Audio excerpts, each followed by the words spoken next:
Hey guys, what's up? It's Elizabeth here, your English language guide. It's been like forever since I made my last video and I kind of have an explanation for that. So I was on a vacation and then I got really sick. I lost my voice for like a few days and during that time I still had some lessons, but I probably scared off some of my students because it kind of sounded like a zombie. Anyways, my voice is still funny by the way, but I'm still making this video because today I've chosen a topic that I think is super important for English language learners, the correct word order. So let's get started.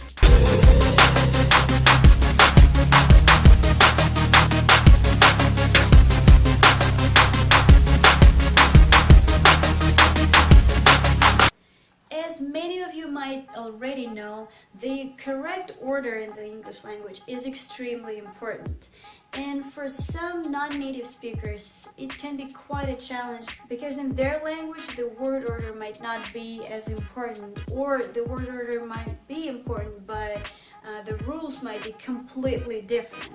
So actually this is a huge topic and it would take me weeks to go over every example and every rule that there is about the word order, but I decided to choose the most important examples and rules that I notice a lot of people have problems with. Let's start with adjectives.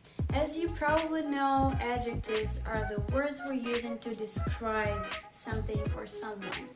For example, a red car. So in some languages, for example Spanish, they put the adjective after the noun, yeah? So if in English we're saying a red car, in Spanish they would say a car red. So just remember that in English, if you see two words, one of them is an adjective, the adjective goes first. So the word that describes goes first, and then goes the main word that we're talking about, right? A red car, a yellow bus, a big building, a clever girl. So this might seem pretty easy, especially for those of you who've been learning English for quite a long time. So now let's talk about a situation where we have two nouns that go together. For example, a coffee cup. We all know that a coffee cup means that there is a cup and we use it to drink coffee. So here we have two nouns, but the first noun works kind of like an adjective and describes the second noun, right? So a coffee cup means a cup that we use to drink coffee. Just keep in mind that whenever you see two nouns together, the first noun describes the second noun. I'll give you more examples. Winter clothes. Again, you have two nouns, but winter describes a type of clothes. So this is the clothes we wear in the winter, winter clothes. A bus stop.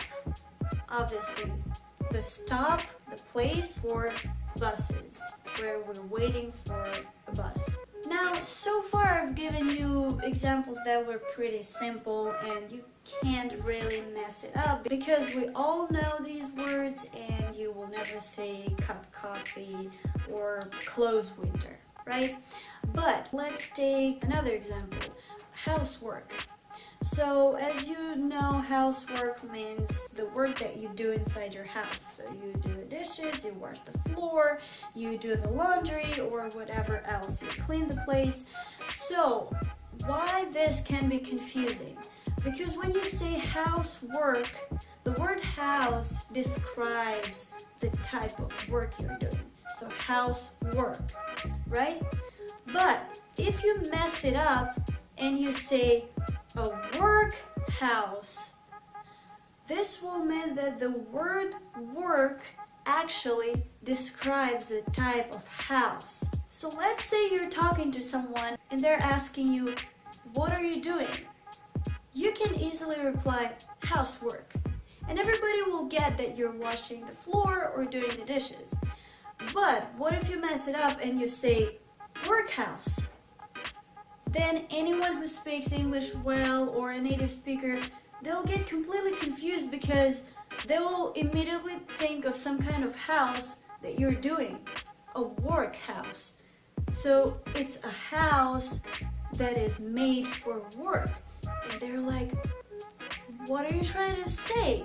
What does it mean? A workhouse. So all the other examples, sometimes if you mess it up, people will still get the meaning. People will still get what you're trying to say. Like if you say a bus yellow, everybody will still understand that you're talking about a yellow bus. But there are some cases when you need to be really accurate, when you really need to pay attention to the word order in your speech, because you don't want to say things like workhouse, because that will get people absolutely confused. And most importantly, it can be a huge problem for you when you're trying to understand people, when you're trying to understand some text, when you're trying to understand some messages from native speakers. So there is one song that is called One Woman Man by John Legend, if I'm not mistaken. It's a really good song, but the point is that a lot of people, when they see this name, One Woman Man, they're like, I have no clue how someone can just put those three words together, and what on earth could it mean, right? Think about it. If you don't know this song, you can look it up, and right now, just take a few seconds and think, what does it mean, one woman man? Now, based on everything that I've said earlier today, if you take this part as a description, you will understand that one woman here works as kind of an adjective to describe a man.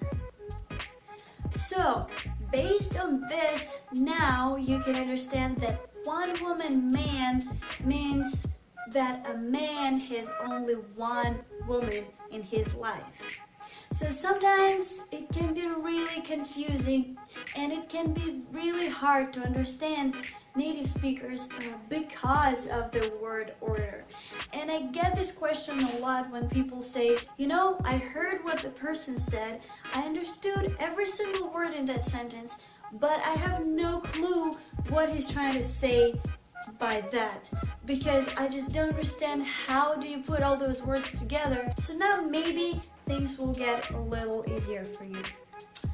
That's all for today. Thank you so much for watching this video, and if you like it, if you think it was useful, please give it a thumbs up, leave a comment below, and if you're new, please subscribe to my channel, because I am planning on making a lot more of these types of videos, and I'll see you next time.